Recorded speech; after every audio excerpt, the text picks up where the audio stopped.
I actually think the competition is taking this medium up a whole nother level. And it means that as we're going through the contraction, we're going through the pressure, true crime is very, very much here to stay.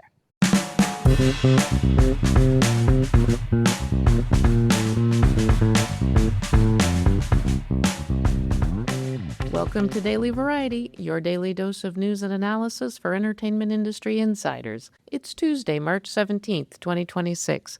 I'm your host, Cynthia Littleton. I am co-editor-in-chief of Variety alongside Ramin Satuda. I'm in LA, he's in New York, and Variety has reporters around the world covering the business of entertainment. In today's episode, we'll depart from our usual daily Variety format to bring you highlights of Variety's first ever True Crime Summit held March 13th at the start of the South by Southwest Festival in Austin, Texas. We had a packed lineup of stars of the genre, including Nancy Grace, Natalie Morales, Eva Pilgrim, Jody Tovey, Mr. Ballin, and other notable producers, as well as top executives from Investigation Discovery, Audible, Pushkin Industries, Sony Podcasts, and more. That was Investigation Discovery head Jason Sarlanis you heard in the cold open, sharing his enthusiasm for the genre.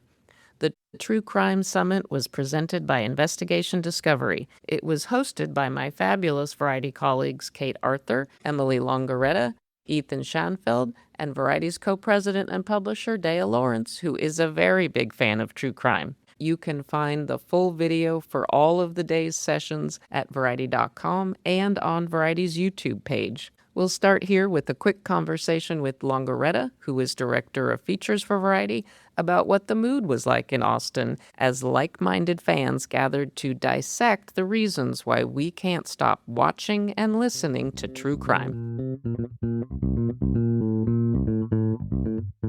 Emily, you are our resident expert in many subjects around Variety, and one of them is true crime. You are a big true crime buff, as am I, and so I know you had to be in your element this past Friday at South by Southwest when Variety hosted its first ever True Crime Summit with a host of big players in the genre. What was the buzz? What was the vibe like at the event this past weekend? It was such a fun summit, and there were so many great conversations. They kicked off with Nancy Grace, who obviously is a very big expert in this world and has had a lot of great opinions about what's going on in so many different cases. But we also had panels with investigative reporters, people from Mr. Ballin to a Wall Street Journal reporter telling her own story, and people who had been a citizen detective who had became a victim of their own crime and then kind of turned it to help other people. And that's something that every single director or reporter on these panels talked about, the importance of forming trust not only with the audience, but also with the subjects and with whether it's the victims, whether it's the person committing the crime. So it's important when you're watching these incredible documentaries like Black and Sky King that came out here at South by, and we had their directors in our summit. There's so much time and energy that goes into that. The endless debate around true crime is, why are we so obsessed with it?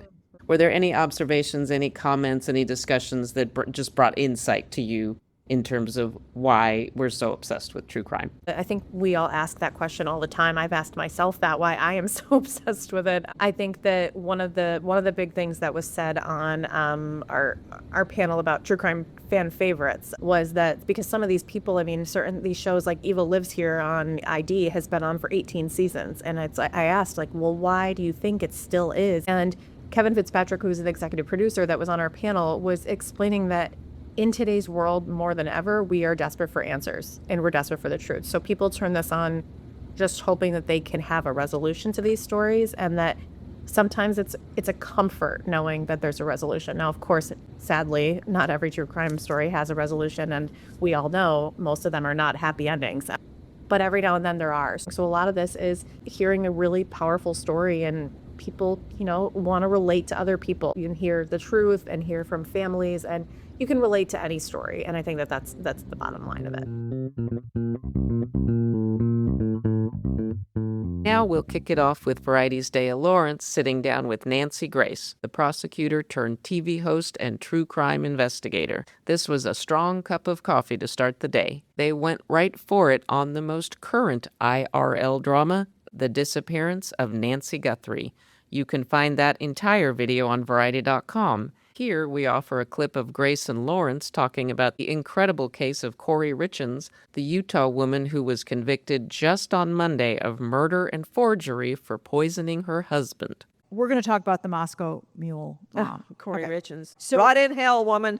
Does everyone know this case? Do you want to just fill everybody in about Kouri what? Richins not only murdered her husband with an overdose of fentanyl, so everyone would believe not only he's dead, but that he killed himself because he's a dope head with little boys yet to be raised, now without their father. She then went on to write a book about how to help your child cope with grieving and go on a televised circuit. Okay, that may have been her downfall, because if people weren't paying attention to it before, then they went, what? So, yes, Kouri Richins, and it wasn't the first time either. She had reportedly tried to poison him in a sandwich. Watch out, David. I watch a lot of crime shows, and it seems like when women want to kill their husbands, they're all like, hi, honey, have a cocktail, have some soup. And it's laced with antifreeze. So That would be Lynn Turner, not only husband, but boyfriend too. Antifreeze and Jell-O.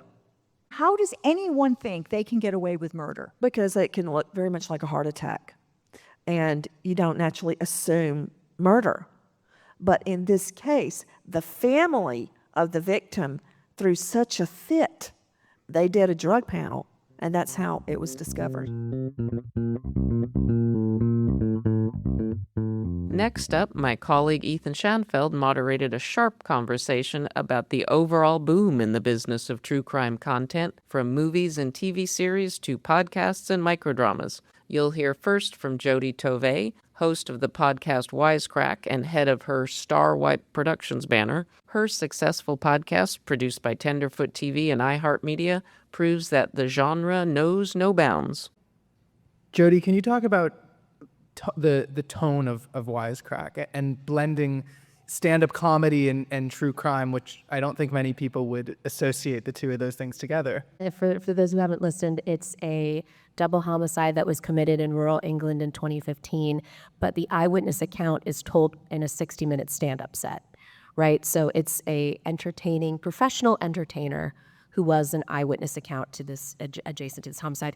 I think most people in this room and in the green room said no to my project. So, but I will say that you hope that you take the Venn diagram of comedy fans and crime fans and you expand it rather than shrink it, right? Now there's only 2 people listening to what you're doing. And I think that was really challenging, asking broadcasters, originally streamers, and now podcasters to do that. So, I was very grateful, obviously, that Tenderfoot and iHeart were interested in trying to do that, because it was really tricky, and it took 10 years to convince people to do it. Next up, a discussion on the ethics of true crime as a cottage industry. You'll hear from David Carabinas, who heads Texas Crew Productions, a prolific shop that does shows for Netflix, Hulu, Peacock, History, Discovery Plus, and Oxygen. Also joining the conversation are Kate Novin, head of North American Development for Audible, Inside Edition host Eva Pilgrim, and Jonathan Hirsch,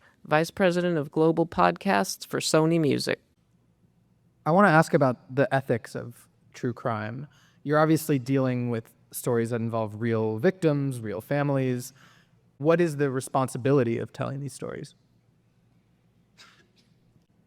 Well, I think most of the time, a lot of what we've always found is that so many of the families of victims, they want answers, or they just want people to understand what was lost here, because I think one of the things that we all do, we're always very respectful ultimately of the victims, and we want to bring those victims to life through our storytelling. And I think by doing that, we end up honoring them quite a bit. And again, like I said, in a way, just making sure that the people who are consuming this, they really understand the gravity of the crime and what was taken away. And also the longevity of the impact. Like, I think one of the things that true crime presents is like, it happened on a day, and then for years and years and years and years, you're in active investigation, you're dealing with trials. And I think being able to remind people that the impact is so much more than the day that the thing happened is something they greatly value. Yeah, because you think of like the children of these people, right? Who maybe were young at the time that something occurred, but their only sort of real sense of what it is the thing that they look back at, which is, whatever it is that you've created. in doing limited series, you have the privilege, Kate, you too, just of being a little bit behind the news here so we can kind of evaluate some of these stories and the long tail impact of it. I did a series in December where I approached a family. A woman had been murdered in Georgia. It was called Watching You. And the family had had an opportunity to tell their story in a variety of different arenas back when this had happened in 2011. And by the time I came to them, cognizant of the fact that there were so many other opportunities to bring nuance and honestly, in integrity and care to the story of their mother and their sister who had been murdered, they were like, initially were like, you can literally, they're like, you sound really nice, but you can also kick rocks. Because they didn't want to go through that again. But then in the process of having conversations with each member of the family and talking them through how I saw an opportunity for us to revisit the limited coverage that had been offered at the time about their story, I think it awoke in them a sense that there was also mission here too, for the record, to tell their story and their family's story, even if it's the worst moment. I mean, who couldn't want truth more than people who have been a victim of a violent crime, right? So I think there's an opportunity there to revisit a great many stories and cases that haven't deeply been covered, or the medium's changed, so we have more opportunity to tell them in different ways. Here we'll get some perspective from Inside Edition host Eva Pilgrim on what it is that fuels the mega fandom of true crime. I wasn't sure what the audience was really into, because as a journalist covering some of these things, I would get inundated with like micro detail, way in the weeds. Like, they've clearly consumed everything that exists out there about this one story. And I'm just like, this is my whole life. How is this your life? Like, you've got a job and a family and other things to do. And so my mind was sort of blown about it. And I saw this point on the prep sheet email that went around. So I just was like, I've never asked the people who watch what they think. So I just threw it up on social media. And it was one, the majority of the audience is very female. It's like true crime is a very female audience. If you've ever been to Crime Con, you've seen them. It's all women everywhere. And they're women my age. We grew up on like Nancy Drew. That was one of the things, is like the way we were conditioned even to read. It's like we were solving mysteries as teenagers, right? Some of it was about control. I got that response a lot. This idea that the world is scary, and if I consume all of this true crime, that I will maybe have something in my head that will help me or help my family member. That sort of, we all know someone who's a victim of a crime. Some of it was just escapism. And most of them wanted a solution. They wanted to be able to listen from start to finish, to know exactly what happened and how it was going to end. And I was floored. They wanted to know all the processes. It was like all the stuff that they were telling me in these random Insta story comments. I was like, there's so much more good about how they're approaching it that isn't actually like just, as we sometimes refer to it like in newsrooms, it's not just murder porn. They actually care about these people and the lives that have been affected. They're like deeply invested in what happens to the people who are part of these stories. Now the conversation will shift to a session moderated by Emily Longaretta about the network that is a true crime destination. And no, they never seem to run out of material at Investigation Discovery. First, we'll hear from Mary Robertson, producer of the ID docuseries Quiet on Set that caused such a stir in 2024. She's followed by Christina Douglas, producer of Lost Women of Alaska and head of Momentum Content. With Quiet on Set, there was a curiosity that sparked our initial investigation. Jason and the wonderful folks at ID came on board very quickly. Jason was an incredibly passionate supporter of the project who understood immediately the potential inherent in the material and our approach. So you build your spreadsheets, you build your list of contacts, you build your timelines, and you work from the outside in. And at every interval, you are working to create and foster trust. And I think I've been thinking a lot about trust these days. I spend so much of my days engaged in this exercise of fostering and building trust with the people who we are asking to entrust their, most wrenching, most important, most significant stories. We're asking them to hand these over to us. I think some of it is an intuitive connection. I think previous work means so very much, and I'm so lucky to have been working with the folks at ID now across several projects. And now when I'm in conversations about building trust with contributors, they look at these previous works. So they look at Quiet on Set and they look at The Fall of Diddy and they say, I see that your treatment of your contributors was sensitive and I see the cultural impact that those works had, and so I'm ready to come to you.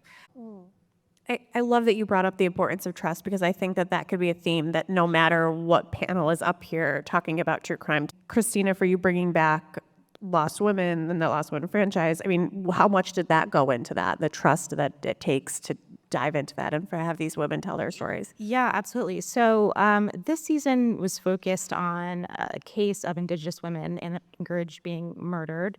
And the other side of it, a story of remarkable women who fought for their justice. And, I think that really is something that was lost in a lot of the media that was covered in Anchorage at the time. When this case first came about in 2019, it was so hyper-focused on the perpetrator. And we really weren't getting the story of the victims, who they were. And we were losing the story of the women who actually brought forth justice that got him locked up in prison for 226 years. And so, going into these communities, it's not, when you're working with any survivor community or any underrepresented community, it's not easy to automatically gain that trust. Of course, they're going to have their hesitations about it. For me and my team, it was really about doing our research before even calling them, right? Before even walking or taking a flight to Anchorage, really understanding where they're coming from as much as we can. But then when we actually get there, I think it's a matter of bringing with you an immense respect for the nuance, the history, the context of these survivors and of these victims and of this community that I think you just, you cannot know unless you've lived it. Now we'll hear from Ellie Hakami, principal of Talos Films and producer of the series The Cult Behind the Killer, the Andrea Yates story. Hakami addresses the extra challenges that come with dealing with cases that involve celebrities. Mary Robertson chimes in, and so does Investigation Discovery Chief Jason Sarlanis. With the celebrity stories, what's challenging about that is just how much attention is the story brings to itself, right? So you're starting in a place where there is a lot of media attention from the jump. And so I think that the challenge there is, what are we bringing to this story that the media hasn't covered? And I think that that's a particular challenge when we tackle stories that have celebrity at the center of it. I think part of it is also that because some of the stories that we tackle are very widely covered, and the news media is happening so fast that there's a bit of a story over here that's been covered, and a bit of a story over here that's been covered, and a bit of a story over here that's covered. And sometimes I think our job is, let's tell it as a collective whole. And how is that story different as a collective whole than it is when you receive fragments of it so quickly, when you sit down for 3 hours and observe the story? Yeah. I would also draft off of that and say, totally agree. There is so much conspiracy around these large celebrity stories as well. There's curiosity and there's conspiracy. And I think that our viewers, our audience, all of us want some authoritative entity to offer resolute answers and to separate fact from fiction. And that's one of the services that we can provide.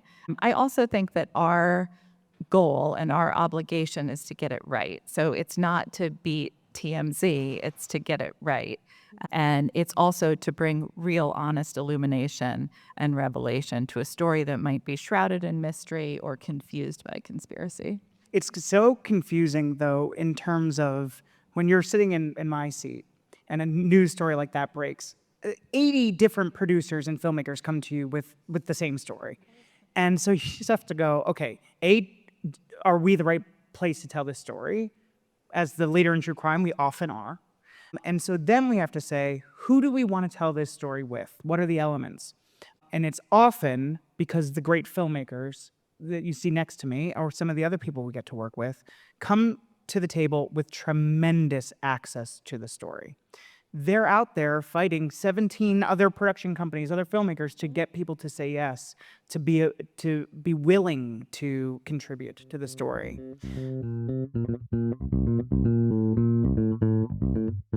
As we close out today's episode, we're looking ahead to Wednesday, March 18th and the baton handoff at Disney from Bob Iger to Josh D'Amaro. This will happen during Disney's annual shareholders meeting. My colleague Todd Spangler has taken a long look at Iger's more than 50-year career in media in a story that just went up this morning on Variety.com. Thanks for listening. This episode was written and reported by me, Cynthia Littleton, with contributions from Emily Longaretta, Ethan Schanfeld, and Dea Lawrence. Sticks, snicks, hick picks. Please leave us a review at the podcast platform of your choice. And please tune in tomorrow for another episode of Daily Variety.